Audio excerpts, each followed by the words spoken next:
ನಮಸ್ಕಾರ ವೀಕ್ಷಕರೇ, ಶ್ರೀ ನ್ಯೂಸ್ ಕನ್ನಡಗೆ ಸ್ವಾಗತ. ನಾನು ಅಶ್ವಿನಿ. ಒಂದು ಪ್ರಶ್ನೆ ಏನಪ್ಪಾ ಅಂತಂದ್ರೆ, ಈಗ ಪ್ರಿಯಾಂಕಾ ಖರ್ಗೆ ಅವರು RSS ಬಗ್ಗೆ ಒಂದು ಪ್ರಶ್ನೆಗಳನ್ನ ಎತ್ತಿದ್ದಾರೆ. ಅದರ ಬಗ್ಗೆ ಏನು ಪ್ರಶ್ನೆ? ಈಗ ಮೊನ್ನೆ ನಮ್ಮ ಜಿಲ್ಲೆಯವರಾದ ಸಂಸದರು ರಮೇಶ್ ಜಿಗಜಿಣಗಿ ಅವರು ಪ್ರೆಸ್ ಮೀಟಲ್ಲಿ ಒಂದು ಏನೋ ಬೇರೆ ಹೇಳಿಕೆ ಕೊಡ್ತಾರೆ. ಮತ್ತು ಇವರು ರಿಜಿಸ್ಟ್ರೇಷನ್ ಬಗ್ಗೆ ಖರ್ಗೆ ಅವ್ರು ಕೇಳ್ತಾರೆ. ಮತ್ತು ಛಲವಾದಿ ಮಹಾಸಭಾದವ್ರದ್ದೇ ನಮ್ಮ ಜಿಲ್ಲೆಯವರಲ್ಲಿ ಏನು ಅದರ ಬಗ್ಗೆ ಅನಿಸಿಕೆ? ನೋಡ್ರಿ, ಸಂಸದರು ಭಯದಿಂದಿದ್ದು ಅವ್ರು ಹೇಳ್ದಂಗೆ ಕೇಳ್ಕೊಂಡು ಇಲ್ಲಿ ತನೂ ತಮ್ಮ ಅಧಿಕಾರಾವಧಿ ಮುಂದುವರಿಸ್ಕೊಂಡು ಹೊಂಟಾರೆ. ಆದ್ರೆ ನಾವು ಎಡ ಬಲ ಅಂಥೇಳಿ ನಮ್ಮಲ್ಲಿ ಛಲವಾದಿಗಳು ಸಮಾಜದೊಳಗೆ ರಕ್ತೊಳಗೆ ಎಂದೂ ಮಾಡಿಲ್ಲ, ನಮ್ಮ ನಾಯಕರು ಮಾಡೋದು ಇಲ್ಲ. ಮತ್ತು ನಮ್ಮ ನಾಯಕರು ಇವರೊಬ್ಬರೇ ಅಲ್ಲದೆ ಎಷ್ಟೋ ಜನ ಅವ್ರು ಏನು ಮಾಡ್ಯಾರ ಅಂತ ಕೇಳ್ತಾರೆ. ಅವ್ರು ಮಾಡಿದ್ದು ಗುಲ್ಬರ್ಗ ಪ್ರಗತಿ ನೋಡ್ರಿ, ಬಿಜಾಪುರ ಜಿಲ್ಲಾದ ಪ್ರಗತಿ ನೀವು ನೋಡಿದ್ರೆ ನಿಮ್ಗೆ ಅರ್ಥ ಆಗ್ತದೆ. ಯಾಕಂದ್ರೆ ನಾವು ಹೇಳೋದ್ರೊಳಗೆ ಏನಿಲ್ಲ, ಅವರು ಹಿರಿಯದಾರ, ಅವರು ತಿಳ್ಕೊಂಡು ಯಾರ ವಿಷಯದಾಗ ಮಾತಾಡ್ತೀವಿ ಅಂತೇಳಿ ತಿಳ್ಕೊಂಡು ಮಾತಾಡಬೇಕಾಗಿತ್ತು. ಆದರೂ ಸಹಿತ ನಾವು ಛಲವಾದಿ ಮಹಾಸಭಾದಿಂದ ಅವ್ರಿಗೇನು ಅವಶ್ಯಕತೆಯಿಂದ ಮಾತಾಡ್ಬೇಕಂತ ಇಲ್ಲ, ನಾವು ಮಾತಾಡೋದು ಇಲ್ಲ. ಇನ್ನು ಮುಂದಾದರೂ ದಲಿತರು ಹುಷಾರಾಗ್ಯಾರ, ತಿಳುವಳಿಕೆಯವರು ಅದಾರ, ಪ್ರಶ್ನೆ ಮಾಡ್ತಾರೆ. ಅವರು ಖರ್ಗೆ ಅವರು ಮಾಡತಕ್ಕಂಥದ್ದು ನಮ್ಮ ದಲಿತರ ಪರವಾಗಿ ಏನೂ ಮಾಡಿಲ್ಲ. ಅವರು ಸರ್ಕಾರದ ಭಾಗವಾಗಿ ಸರ್ಕಾರದಿಂದ ಕೇಳ್ಯಾರ. ಇದಕ್ಕೆ ಇವರು ಅದಕ್ಕೆ ಪ್ರತಿಕ್ರಿಯೆ ನೀಡ್ತಾರಪ್ಪ ಅಂತಂದ್ರೆ ಇದು ತಪ್ಪಿ. ಅವರಿಂದ ದಲಿತರಾಗಿ ಹೋಗಿ ದಲಿತರ ಇದು ವಾಹಿನಿ ಅಲ್ಲದು, ಸರ್ಕಾರದ ವಾಹಿನಿ ಅದ, ಸರ್ಕಾರ ಕೇಳ್ತದ. ಅವರು ಯಾರಿಗೆ ಕೇಳ್ತಾರ? RSS ಕೇಳ್ತಾರೆ. ಇವರು ದಲಿತರಿಗೆ ಯಾಕೆ ಇವ್ರಿಗೆ ಸಮಸ್ಯೆ ಆಯಿತು? ಇವರು ಕೇಳುವಂಥ ಪ್ರಶ್ನೆ ಇಲ್ಯಾಕೆ ಬಂತು?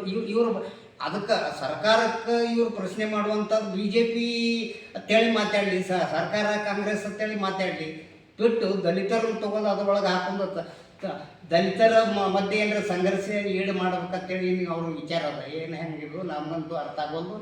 ಆದ್ರೆ ನಾವು ವಿಜಯಪುರ ಜಿಲ್ಲೆಯಿಂದ ಛಲವಾದಿಗಳೇನದ, ಅಂಬೇಡ್ಕರ್ ಅಂತ ಏನದ, ಖರ್ಗೆ ಅವರು ಜೊತೆನೇ ಇರ್ತೀವಿ. ಅವ್ರ ಜೊತೆ ಯಾವತ್ತೂ ಇರ್ತೀವಿ. ಅವ್ರು ನಮ್ಮ ನಾಯಕರದಾರ, ಅವ್ರು ಏನು ಮಾಡಿದ್ರು ಅವ್ರ ಜೊತೆನೇ ಇರ್ತೀವಿ. ಪ್ರಿಯಾಂಕಾ ಖರ್ಗೆ ಜಿಂದಾಬಾದ್. ಅವರ ಭವನದಲ್ಲಿ ಛಲವಾದಿ ಮಹಾಸಭಾದ ಜಿಲ್ಲಾ ಸಮಿತಿಯ ಸಭೆ ಕರೆದು ನಾವು ಪ್ರತಿ ತಾಲೂಕಾಗ ಏನಪ್ಪ ಅಂದ್ರೆ ಸದಸ್ಯರಾಗಬೇಕು, ಸದಸ್ಯರ ಸಂಖ್ಯೆ ಹೆಚ್ಚಿಸಬೇಕು ಮತ್ತು ಎಲ್ಲ ಪದಾಧಿಕಾರಿಗಳ ಪಟ್ಟಿ ಕೊಡಬೇಕಂತೇಳಿ ನಾವು ಎಲ್ಲ ತಾಲೂಕಕ್ಕೆ ಸಂದೇಶ ಕೊಟ್ಟಿವಿ. ಅದರಂತೆ ಕೆಲವು ತಾಲೂಕದವರು ಬಂದರು, ಕೆಲವು ತಾಲೂಕದವರು ಪದಾಧಿಕಾರಿಗಳು ಬರಲಿಲ್ಲ. ಪರವಾಗಿಲ್ಲ, ಆದರೂ ಮುಂದಿನ ಸಭೆಗೆ ಎಲ್ಲರೂ ಬರಬೇಕಂತೇಳಿ ಈ ತಮ್ಮ ಮುಖಾಂತರ ಹೇಳೋಕ್ಕೆ ಇಷ್ಟಪಡ್ತೀನಿ.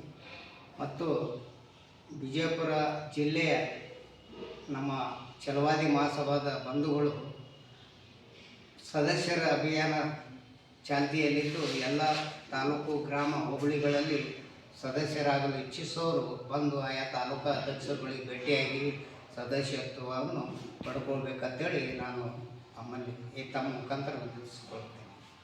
ಸರ್, ಮಂಜುನಾಥ್ ಕಟ್ಟೆಮನೆ, ಛಲವಾದಿ ಮಹಾಸಭಾ ಸದಸ್ಯರ ಮುದ್ದೇಲಿ ಹೇಳಿ ಸರ್.